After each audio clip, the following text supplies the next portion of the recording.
कहानी 15 साल के एक ऐसे लड़के पर आधारित है जिसे 35 साल की एक खूबसूरत औरत से प्यार हो जाता है और फिर वो उसकी कैसे केनी छेनी बनाता है, ये हम इस एक्सप्लेनेशन वीडियो में जानेंगे। मूवी स्टार्ट होती है और हम माइकल नाम के एक आदमी को देखते हैं। वो लास्ट नाइट एक औरत के साथ था। माइकल का डिवोर्स हो चुका था और वो एक अच्छा लॉयर था। माइकल की एक बेटी है जिसका नाम जूलियट है। जब वो औरत वहां से चली जाती है तब माइकल खिड़की पर आकर ट्रेन को देखने लगता है और इसी के साथ मूवी फ्लैशबैक में चली जाती है, जहां पर हम माइकल को देखते हैं जो कि 15 साल का था। माइकल जब स्कूल से घर आ रहा था तब अचानक से उसकी तबीयत खराब हो जाती है और वो उल्टियां करने लगता है। तभी वहां एना नाम की एक औरत आती है और वो माइकल की हेल्प करती है। जब माइकल रोने लगता है तब एना उसे गले लगाती है और उसे संभालती है। इसके बाद वो माइकल को उसके घर तक पहुंचा देती है। एना एक बस कंडक्टर थी और यहाँ डॉक्टर माइकल से कहता है कि उसे स्कारलेट फीवर है, इस वजह से उसे अगले 3 महीने तक घर पर ही रुकना पड़ेगा। 3 महीने बाद जब माइकल ठीक हो जाता है तब वो अपनी मॉम से उस औरत के बारे में बात करने लगता है जिसने उसकी मदद की थी।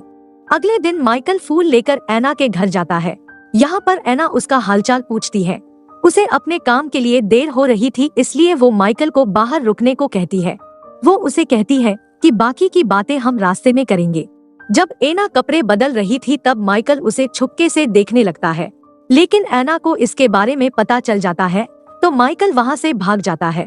अगले दिन वो फिर से एना से मिलने आता है तो एना उसे नीचे से कोयला लाने को कहती है।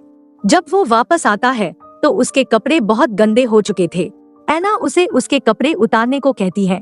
यहाँ वो दोनों एक दूसरे के काफी करीब आ जाते हैं और किस करने लगते हैं। इसके बाद माइकल एना की केनी छेनी बना देता है और अब इन दोनों का अफेयर स्टार्ट हो जाता है। माइकल हर रोज एना से मिलने जाता था और वो दोनों रोज टपाटप करते थे। माइकल स्कूल के बाद घर पर नहीं जाता था और सीधा एना से मिलने चला जाता था। दोनों काफी टाइम साथ में गुजारते हैं। 7 दिनों के बाद वो दोनों एक दूसरे का नाम पूछते हैं। यहाँ पर हमें पता चलता है कि एना 35 साल की है और माइकल सिर्फ 15 साल का। अब हर रोज माइकल एना को एक बुक पढ़कर सुनाया करता था, जिसके बाद वो दोनों घपाघप करते थे। एक बार माइकल उसी बस में चढ़ जाता है जिसमें एना काम कर रही थी। वो एना से बात करने की कोशिश करता है, लेकिन एना उसे इग्नोर कर देती है। घर आकर माइकल उस पर बहुत गुस्सा करता है। वो कहता है कि तुमने मुझे इग्नोर किया। तब एना कहती है कि मैं समाज के सामने तुम्हें अपना नहीं सकती, मेरी भी कुछ मजबूरियां हैं। माइकल उससे नाराज होता है और फिर कुछ देर बाद वो वापस भी आ जाता है क्योंकि वो एना से प्यार करने लगा था। इसके बाद फिर से माइकल एना के साथ टपाटप करता है। एक बार वो दोनों साइकिल ट्रिप पर जाते हैं। वहाँ वो दोनों काफी खुश थे और अब एना भी माइकल को बहुत पसंद करने लगी थी। लंच करते टाइम एना मेन्यू कार्ड को देखकर कहती है कि मैं भी वही खाऊंगी जो माइकल खाएगा। दरअसल एना अनपढ़ थी, उसे पढ़ना लिखना नहीं आता था। ये बात उसने अभी तक माइकल को भी नहीं बताई थी। माइकल उसके लिए एक पोयम लिखता है पर वो उसे कभी सुना नहीं पाया। एक दिन माइकल को स्कूल में एक लड़की मिलती है जिसका नाम सोफिया था। वो माइकल को बहुत पसंद करती थी, लेकिन माइकल उसे इग्नोर करता है क्योंकि वो बस एना से ही प्यार करता था। अब एना का प्रमोशन हो जाता है और उसे ऑफिस की जॉब मिलती है। जब माइकल का बर्थडे आता है तब वो अपने दोस्तों को छोड़कर एना के पास जाता है। एना उस पर बहुत गुस्सा करती है। वो कहती है कि मेरी वजह से तुम अपने दोस्तों को मत छोड़ो, लेकिन यहाँ पर माइकल उसे मना लेता है। फिर माइकल का मूड बन जाता है और वो एना की घोड़ी बना देता है। अगले दिन एना माइकल को बिना बताए घर छोड़कर चली जाती है। माइकल जब एना के घर आता है तब एना वहाँ पर नहीं होती। माइकल का दिल टूट जाता है। इन दिनों वो बहुत उदास रहने लगता है और अपना वक्त अकेले में ही गुजारना पसंद करता है। ऐसे ही 8 साल बीत जाते हैं। माइकल अब 23 साल का हो चुका था। वो अब लॉ स्कूल में पढ़ता है। एक बार सारे स्टूडेंट को केस ट्रायल देखने के लिए ले जाया जाता है। ये केस दरअसल नाजी लोगों के द्वारा 300 महिलाओं के मारे जाने का है। इन 10 लोगों पर आरोप होता है कि उन्होंने 300 औरतों को एक जलते हुए चर्च में मरने के लिए छोड़ दिया।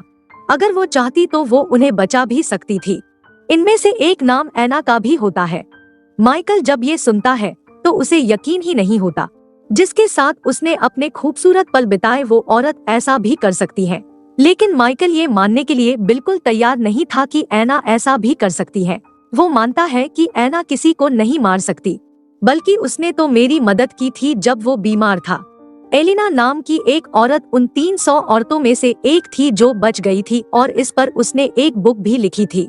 उस टाइम जूस को बहुत मारा जाता था। कोर्ट में ऐना को उम्र कैद की सजा सुनाई जाती है।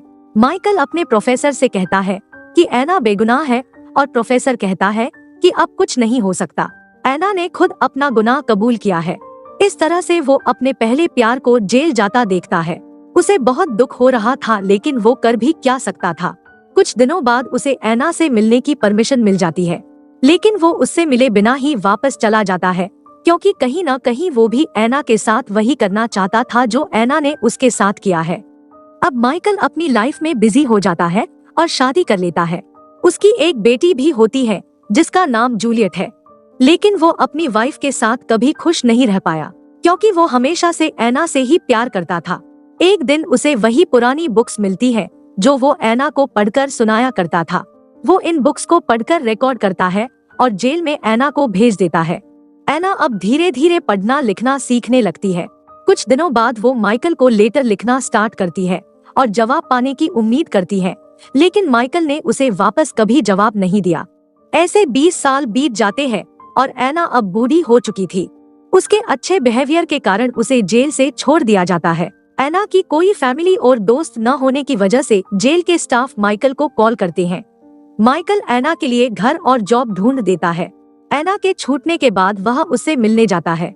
यहाँ पर वो ऐना से थोड़ी दूरी बना कर रखता है। ऐना उसका हाथ छूने की कोशिश करती है, लेकिन माइकल अपना हाथ दूर कर लेता है। माइकल ऐना से कहता है कि मैंने सारा इंतजाम कर दिया है और अगर किसी चीज की जरूरत पड़े तो तुम मुझे बता सकती हो। ऐना इसके लिए उसे थैंक्स बोलती है और उसे कहती है कि क्या तुमने शादी कर ली? माइकल कहता है कि हाँ, और मेरी एक बेटी भी है, लेकिन हमारा डिवोर्स हो चुका है।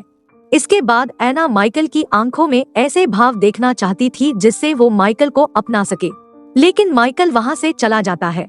अगले दिन वो ऐना से मिलने जाता है और यहाँ उसे पता चलता है कि ऐना ने सुसाइड कर लिया है।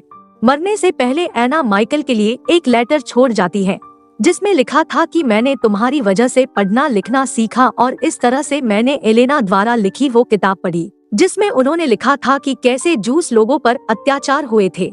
वो कुछ पैसे छोड़ कर जाती है ताकि माइकल वो पैसे एलेना को दे सके। माइकल ये कहानी अपनी बेटी को सुनाता है ताकि उसका दिल थोड़ा हल्का हो सके। फिर वो दोनों ऐना की कब्र पर जाते हैं और यहीं पर ये मूवी एंड हो जाती है।